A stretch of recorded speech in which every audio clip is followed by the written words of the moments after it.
sejam muito bem-vindos a mais um episódio do nosso podcast Castelo de Areia. Eu sou a doutora Betina Moreira, pediatra. Eu sou a doutora Jéssica Pinha, pediatra. E esse é o nosso Castelo de Areia. E hoje nós vamos começar com um assunto super legal, né, Jéssica? Hoje somos só nós duas. É um papo mais descontraído. Um papo mais descontraído, é como se fosse um bate-bola mesmo, né, Bê? Hoje o nosso assunto vão ser, né, os testes de triagem neonatais. Ou seja, todos os exames que o seu bebê precisa fazer ali, preferencialmente antes da maternidade. A gente vai discutir um pouquinho sobre isso. Antes de ir embora, assim que nasce, a gente sabe que os bebês, a gente faz o exame físico geral, mas tem alguns testes que são mais específicos. E por isso o bebê acaba ficando 24, 48 horas na maternidade, esperando alguns desses testes ficarem prontos, não é mesmo, Betina? Isso, e muitos pais não sabem, né, Jéssica? Às vezes os pais de primeira viagem nem sabem que vai ter que fazer algum teste ali do bebê na maternidade, ou quando chegam pra fazer, eles falam assim, mas o que é isso? Será que meu bebê tá bem? Já por pensa... que tem que fazer? Isso, já pensa... Às vezes me ligam e falam assim, doutora, levaram meu bebê pra fazer o teste aqui, o que aconteceu? Aí eu, calma! Sim, então, mais uma vez, a informação liberta, e a gente tá aqui sempre pra isso. Então, vamos começar, Jéssica. Primeiro fala aí sobre o teste do olhinho, nosso primeiro teste. Vamos começar sobre o teste do olhinho, né? O teste do olhinho é uma luz que a gente coloca em um aparelho chamado oftalmoscópio. E esse aparelho, ele mostra pra gente alterações grosseiras da visão, não é mesmo, Betina? Como glaucoma, catarata congênita, coloboma. E agora que tá na moda também, mas que sempre existiu, que é o retinoblastoma, que é um tipo de câncer de olho, né? Infantil. Uma neoplasia intraocular maligna, né? E foi muito visualizado isso aí também com a filha do Thiago Leifert, né? Aquele apresentador. Ele falando que, na verdade, quando ele ia tirar foto da filha, ele percebia que um lado era branco e um lado era o vermelho. Não tinha o reflexo presente bilateralmente. E aí que eles começaram a desconfiar e realmente fechou o diagnóstico de retinoblastoma. O nome desse reflexo, esse olho de gato, né? A gente fala que é leucocoria. Isso. Mas isso a gente consegue ver facilmente no teste lá na maternidade, quando você coloca o aparelho. Isso. E aí você dá uma olhada e você vê, putz, tem alguma coisa errada aqui. E é bem fácil, gente. O pediatra faz, a gente geralmente prefere um ambiente escuro, incide a luz ali e tem que ver o reflexo vermelho nos dois olhinhos da criança. É basicamente ou tem isso. ou não tem. Isso aí. Se tem, ótimo, perfeito. Se não tem, a gente manda pro nosso colega oftalmologista. E uma coisa que é importante da gente lembrar, né, Jéssica, é que esse exame, ele precisa ser realizado depois também nas consultas, né? A gente tem que fazer de 2 a 3 vezes no ano, até os 3 anos da criança, e depois anualmente de 3 a 5 anos. Então, tem que continuar com esse acompanhamento com o pediatra. E até falo isso também, que a gente pode até trazer depois uma oftalmo aqui para esclarecer, né, as alterações das vamos visões. Trazer, né? Uma maravilhosa. Mas que a criança tem que ir até os 3 primeiros anos de vida, 3 vezes ao oftalmologista. Muito então importante. É regrinha dos 3, não é verdade? Aí. Qual o próximo teste, Betina? Pai, passamos o olhinho, tá tudo bem, passou, parabéns, não passou o oftalmo. E aí? O próximo teste, vamos falar então do teste da orelhinha? Vamos. Então o teste da orelhinha, gente, também é realizado pelo fono. Agora não é pelo médico, agora é pelo fono. Também vai ser realizado antes da maternidade, antes da alta da maternidade. E o que basicamente quer dizer? Quer dizer pra gente se o bebê ele tem alguma alteração ali de audição ou não, de forma mais grosseira, né? É um teste papum. Ou o bebê passa, ou o bebê não passa. Não tem meio termo, né? E é um aparelhinho que coloca aqui no ouvidinho do bebê. E aí a fono consegue avaliar medindo ali por meio das emissões otoacústicas, né? Que é o que a gente chama. E Jéssica, se o bebê por acaso nasceu e ele não passou no teste da orelhinha do lado direito, o que isso pode dizer pra gente? Na verdade, isso ainda não quer dizer nada, né? A gente tem que repetir esse teste, a gente tem que ver se tem vernix, né? Que é aquele... Quando o bebê nasce, ele tem aquela Exatamente, do parto, isso é muito importante. Vernix, alguns resíduos de parto. Então, isso também pode obstruir a audição. Quer dizer que tá obstruído ali o conduto do bebê. É momentâneo, gente, né? Aquilo ainda vai reabsorver, vai secar aquilo. E aí, o teste depois pode ser normal. Na maioria das vezes, graças a Deus, quando a gente repete, né, Jéssica? Sim. Dá o que a gente espera mesmo, né? O normal. Então, não se assustem. Se na maternidade o seu bebê não passar, o que acontece muitas vezes, a gente sempre pede pra repetir em 30 dias. E, na maioria das vezes... E aí, sim, se o bebê não passar, a gente encaminha para exames mais profundos, né? Normalmente, a gente manda manda Otorrino. pro otorrino, a gente pede o Bera, que é um exame pra avaliar... Segunda especialidade aqui, né? a segunda especialidade que vai vir otorrino. aqui pra gente. Que pra poder avaliar se tem realmente algum tipo de déficit auditivo, né? Ou se é uma surdez completa, se nem é surdez, se é alguma outra coisa. Se é sensorial, se é mecânico, né? Tem vários tipos de alterações na audição da criança. Mas é um teste de screening, né? Isso. O que é isso? É um teste de rastreio. De triagem mesmo, né? Exatamente. E, assim, pessoal, a gente tá falando aqui do básico, né? Mas a gente tá lançando aí daqui a pouquinho o Manual da Primeira Infância, que foi um curso que a gente fez com muito amor e carinho pra vocês, que vai ter absolutamente tudo. Vai ser a Bíblia do bebê e da mãe. Você sabe aquele tudo? Tudo? Não, isso tem. Exatamente. Não tem também. E tem bem tudo. explicadinho, né? Sem isso do tempo. Então, já vocês vão ter também essa novidade. Nem só pra mãe, né? Pra família inteira, né? Completamente. Pra pais, avós, padrinhos, pra todo mundo. Então, Jéssica, vamos continuar aqui, né? Bom, falamos então, gente, teste do olhinho e teste da orelhinha. Qual o próximo, Jéssica? Vamos pra linguinha? E aí, vai passando todos esses testes. Você viu que o bebê nasce, né? Coitado, ele já tem que ser super testado. Ele não pode nem curtir a vibe de bebê, de ficar mamando e dormindo, não. Cheguei. Ele já tem que passar por esses testes. A gente também tem o teste da linguinha, que é um teste que vai avaliar se o bebê tem ou não um freio lingual mais preso, né? Um freio menor, mais curto, que faz com que ele consiga, que ele possa ter algumas alterações, né? Tanto no ato da amamentação, quanto mais pra frente na fala. Mas, gente, não é todo bebê que tem o teste da linguinha alterado que precisa fazer a frenectomia, tá? Que é aquele corte da linguinha do bebê. Isso depende, né? Normalmente, não sei se você faz isso, você deve fazer, obviamente, que você faz. Vamos ver, não sei. Vamos ver, pai. Quando tem um teste alterado, a gente pede um reteste, né? Com uma fonoaudióloga de confiança. E aí, sim, depois disso, a gente avalia ou não como é que tá a mamada desse bebê. Se a mãe tá sentindo dor, que a gente falou até no podcast da semana passada, né? Mãe tá sentindo dor?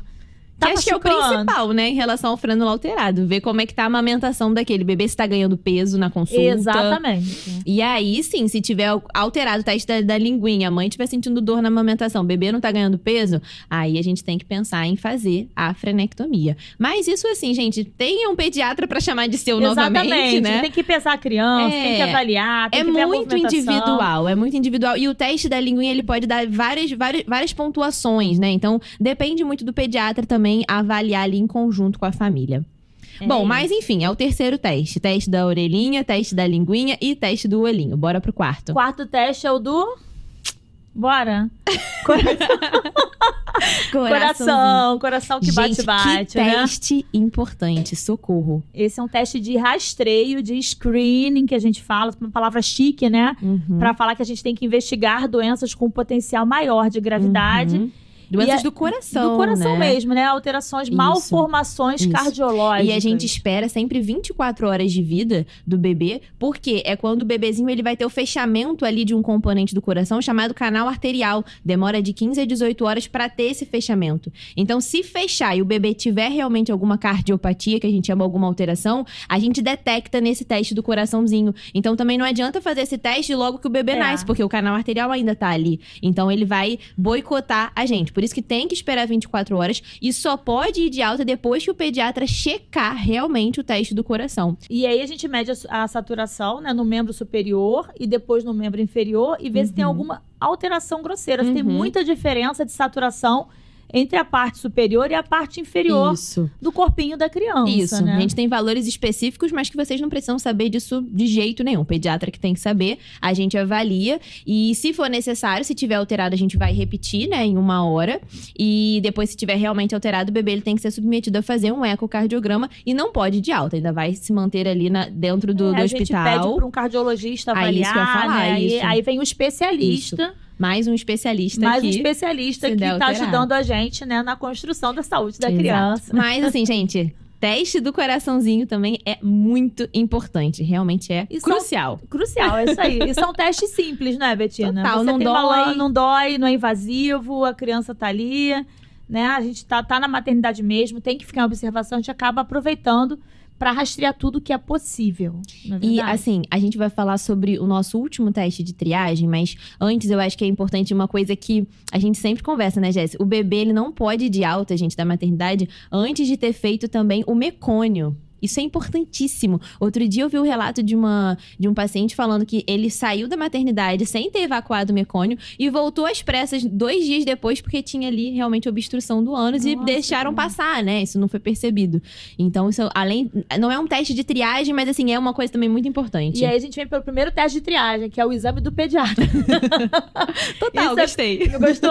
O primeiro teste de triagem é o exame do pediatra, que é o Avaliar exame o físico. ânus da criança, Não, né, o exame gente? físico, ele tem que ser completo, não tem jeito. É Isso. você olhar da fontanela, que é essa moleira, até o dedinho do pé. Isso. E passando pela anamnese, né? Pelas perguntas, pelo pré-natal, né? Isso. Então é A importante. gente tem que ver clavícula, o pálate, né? E, obviamente, as eliminações. Então, a gente tem que olhar se o ânus é perfurado, gente. Gente, eu acabei de lembrar aqui que a gente nem tinha colocado no roteiro, mas eu vou falar com você, Jéssica. É um teste que a gente faz muito também, né? Pra ver displasia de quadril. O quadril, Barlow e Ortolani, Exato. que são nomes de 2 ortopedistas, mas que só dizem Isso. pra gente se o bebê tem algum potencial de ter displasia de quadril. Isso. É muito simples, não é, Betina? Muito. Você coloca o bebê de barriga pra cima, vira o quadril dele pra fora. Pra Não sei fora, nem como eu mostrar, né? não dá aqui, né? Aqui não tem como pra vocês, É pra mas fora você... e depois pra dentro, pra gente ver se vai Isso. luxar ali o fêmur do bebê em relação se ao tá quadril, no lugar né? certo, né? É. E se você ouvir um cleque, Pode você- ter uma luxação, aí a gente encaminha também, né? vai pro ortopedista, pede um ultrassom de quadril. Normalmente, os bebês pélvicos Tem que ter esse cuidado a mais. têm que ter esse cuidado a mais, mas Isso. a gente acaba fazendo em todo mundo, Isso né? aí. Não, sempre. Sempre. Então, E acho vamos pro que último esse- teste, Betina, pelo amor de Deus, que acho que ninguém aguenta mais a Pois gente é, aqui. gente. será? Agora, vamos lá. Último A teste gente se de todos. empolga, a gente se empolga quando fala.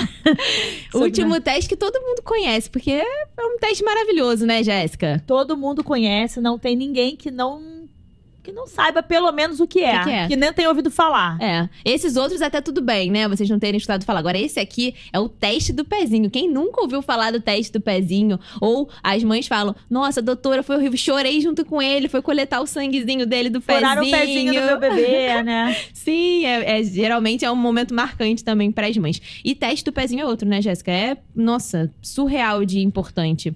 Na verdade, é um teste prognóstico. Que é isso? É um teste que me fala se o meu bebê tem algum potencial de ter uma doença grave e se ele tem essa doença grave, o que eu posso fazer para ele não ter tantas sequelas. É, gente, Né? a gente consegue rastrear doenças que ainda podem não ter manifestação nesse período neonatal do bebê. Então, olha só, a gente consegue antecipar as coisas, né, Jéssica? A gente consegue ver realmente se o bebê tem ou não alguma patologia, que ele às vezes ainda não vai ter nenhum sintoma ali. E você consegue ver todos os tipos de doença, né? As Uhum. doenças genéticas, doenças metabólicas, Uhum. doenças hormonais, Exato. doenças, sei lá, tipos de anemias. E aqui é importante também a gente dizer, o SUS, gente, ele rastreia para 7 doenças, né? Isso aí, o SUS, se for lá no postinho de saúde, vai rastrear para 7 doenças. No particular, a gente pode rastrear para 50 doenças, né? 50 doenças. Então, por isso que a gente sempre também indica, se os pais puderem pagar ou se o plano cobrir, é fazer o no particular, porque a gente quer realmente abranger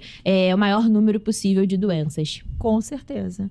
E aí a gente espera um pouquinho, não dá pra fazer Isso. imediatamente, né, Uhum, Bê? Porque a isso. gente tem o risco, né, de ter Uhum. falso positivo. Isso aí. E se o exame vier com algum exame alterado, o que eu faço, Betina? Aí, se o exame vier alterado, a gente vai ter que repetir aquele determinado exame que veio alterado. E aí, a gente vai fazer, então, o exame específico para aquela doença. Cada uma vai ter, né, o seu teste específico. E lembra que o teste do pezinho tem que ser feito a partir ali de 3 dias de vida, gente. Até o 7º dia no Isso. máximo, depois disso perde um pouco a eficácia, mas continua valendo. O importante é não deixar de fazer nunca. Com certeza. Bom, pessoal, então vamos aqui ao nosso ensinamento final pra gente construir a saúde da nossa criança. Vai lá, Jéssica, o que você escreveu aí pra gente? O ensinamento de hoje é muito simples.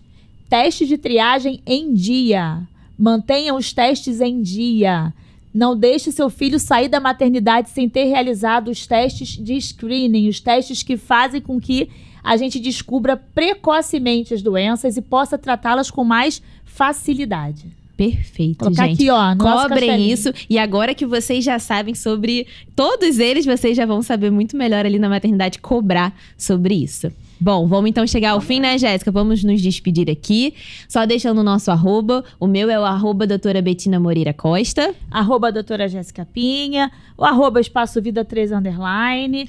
E até a próxima, isso, gente. né? Foi um prazer estar aqui com Foi vocês. ótimo hoje, né, Bê? Exatamente. Beijo. Beijo, tchau, tchau.